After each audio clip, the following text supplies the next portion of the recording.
अरहंताणम नमो अरहंताणम नमो अरहंताणम। शक्ति का नाश होता है, ह्रास होता है, उसमें भी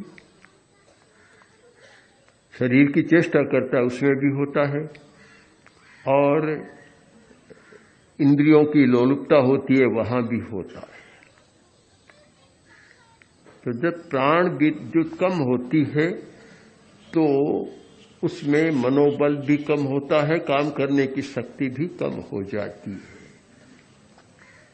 प्राणायाम इसीलिए किया जाता था कि प्राण विद्युत कम न हो, और जिस अवयव में प्राण संचार नहीं हो रहा वह हो जाए, और वहां भीतर में कोई भी विजातीय तत्व इकट्ठा हो, फॉरेन मैटर, विजातीय तत्व, उसमें बाहर निकाल दिया जाए। प्राणायाम का प्रयोजन था, आसन का भी यही प्रयोजन था। आसन भी मनोबल बढ़ाने वाला होता है, सब आसन नहीं, कुछ एक आसन ऐसे हैं जो मनोबल को बढ़ाते हैं, कुछ प्राणायाम भी ऐसे हैं जो मनोबल को बढ़ाते हैं। वैसे ही एक उपाय है मंत्र। औषधियां भी कुछ है, आयुर्वेद में ऐसी अनेक औषधियों का विधान है कि जिससे मनोबल बढ़ता है। पुराने लोग बहुत जानते थे, आजकल तो इस विषय को जानने वाले कम हो गए, किंतु प्राचीन ग्रंथ और साहित्य बता रहे हैं कि उसमें अनेक प्रकार के साधन है मनोबल को बढ़ाने के लिए। मंत्र भी है जो मनोबल को बढ़ाने वाले, उनमें भी शक्ति है, क्योंकि शब्द में शक्ति होती है, शब्द में प्रकंपन है, उन प्रकंपनों में बहुत शक्ति है। एक व्यक्ति संगरूर में बैठा हुआ एक ऐसे मंत्र का प्रयोग करता है कि उसके वाइब्रेशंस 1000 किलोमीटर पर जाकर भी अपना काम कर सकते, प्रभाव डाल सकते। तो शब्द की शक्ति और उसके साथ फिर भावना की शक्ति, कोरा शब्द का प्रकंपन ही नहीं, भावना की शक्ति जब साथ में जुड़ जाती है तो मंत्र बहुत शक्तिशाली हो जाते हैं, शक्ति उनकी बढ़ जाती है। और वे मंत्र कुछ आंतरिक समस्याओं को, कुछ बाहरी समस्याओं को, कुछ विघ्न करने वाले तत्वों को सुलझा सकते हैं। आजकल वर्ष में कम से कम 100-200 बार तो ऐसे लोग हमारे पास आ जाते हैं कि हमारा काम धंधा ठप हो गया। क्यों हुआ? किसी ने तांत्रिक प्रयोग करा दी, किसी ने बाधा डाल दी, काम अच्छा चलता था एकदम नहीं चल रहा है, कोई ग्राहक दुकान पर आ ही नहीं रहा है, बाधा आ गई। कुछ कहते हैं हमारे शरीर को बीमार बना दिया, तो बीमारी हो गई, बीमारी नहीं मिट रही। ये सारी समस्याएं हैं। मंत्र शास्त्र में उन समस्याओं को बहुत थोड़े में वर्गीकृत किया गया है कि लाभ अलाभ, सुख दुख, बस, बाधा और स्वास्थ्य आरोग्य, लाभ अलाभ। एक लाभ होता है और एक अलाभ, ये प्राकृतिक बात है दोनों की। पर कभी कभी लाभ होते होते अलाभ हो जाता है, तो आदमी को लगता है कि लाभ में कोई बाधा आई। सुख होते होते दुख होता है, समझता कोई न कोई कुछ हुआ है। और जीवन मरण का भी ऐसे ही है। तो इन सब में सहन करने की शक्ति, मनोबल और संकल्प बल बढ़ाने की बात होती है। वह मजबूत हो तो काफी अच्छा काम हो सकता है।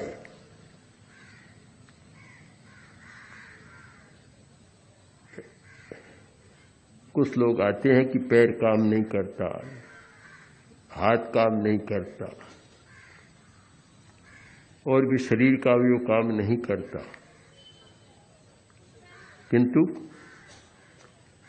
संकल्प बल अगर आपका मजबूत है तो वे भी काम करने लग जाएंगे। मनोबल मजबूत है तो उससे किसी को सहन करने की ताकत भी आ जाएगी और बीमारी भी कम हो जाएगी। अशांति है तो कुछ मंत्रों का ऐसा है कि प्रयोग करें, शांति हो जाए। ऐसे तो बहुत बड़ा मंत्र शास्त्र है और बहुत बड़े उनके प्रयोग हैं, किंतु एक सामान्यतः हम कुछ पर विचार करें। एक तो यह लें कि पारिवारिक कलह बहुत होता है, बहुत समस्याएं, झगड़े, परिवार के झगड़ों की।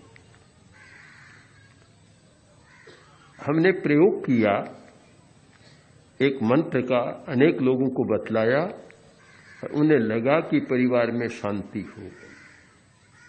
तो हर व्यक्ति के लिए जरूरी है कि वह यह सोचे कि परिवार में शांति रहे। तो शांति है तो आनंद रहता है, दिन अच्छा बीतता है, तनाव नहीं होता, कोई टेंशन नहीं, सब मजे से होता है। जब परिवार में शांति नहीं होती तो ये सारी समस्याएं होती है। मैंने यह भी सोचा कि जब परिवार के लिए वह मंत्र उपयोगी है तो किसी समूह के लिए, जहाँ 4 व्यक्ति रहते हैं, 5 रहते हैं, 7 रहते हैं, परिवार के नहीं, चाहे एक संगठन के रूप में रहते हैं, संस्था के साथ रहते हैं और किसी प्रयोजन से रहते हैं, वे भी अगर उसका प्रयोग करें तो कितना अच्छा हो सकता है कि एक वातावरण अच्छा बन सकता है और परस्पर में शांति रह सकती है। उदाहरण के रूप में आपको बताएं, ओम ऐं ह्रीं नमो लोये सब्बशाहूणम, एक मंत्र है। ओम ऐं ह्रीं नमो लोये सब्बशाहूणम, ये एक मंत्र है।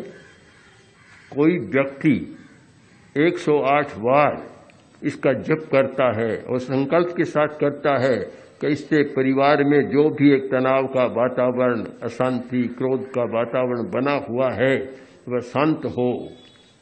आपको आश्चर्य होगा, कुछ दिनों में ऐसा लगेगा कि जो विरोध करने वाले थे वे स्वयं एक शांति का संदेश लेकर आ जाते हैं। क्रोध एक भारी समस्या है और परिवार में समस्या करने वाली बड़ी एक बाधक शक्ति है क्रोध। क्रोधी आदमी होता है, बात बात में झगड़ा करता है, बात बात में झगड़ा, शांति से रहता नहीं, दूसरों को रहने नहीं देता। कोई अच्छी बात कहे तो भी क्रोध कर लेगा, बुरी बात कहे तब तो अलग बात है, अच्छी में भी कोई बात सुनना ही नहीं चाहता। इस स्थिति में ऐसे मंत्र भी हो सकते हैं जो सामने वाले व्यक्ति का क्रोध शांत कर दें।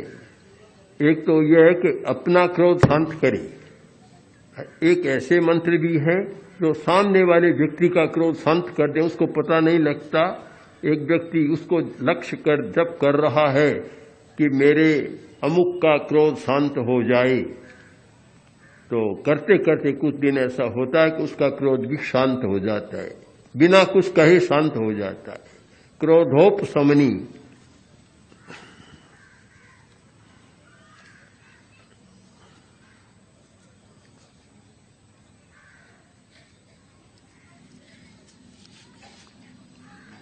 जैसे उदाहरण रूप में हम ले सकते हैं कि रीं रीं रीं क्रोधोपशमनी रीं रीं क्लीं सह सह स्वाहा।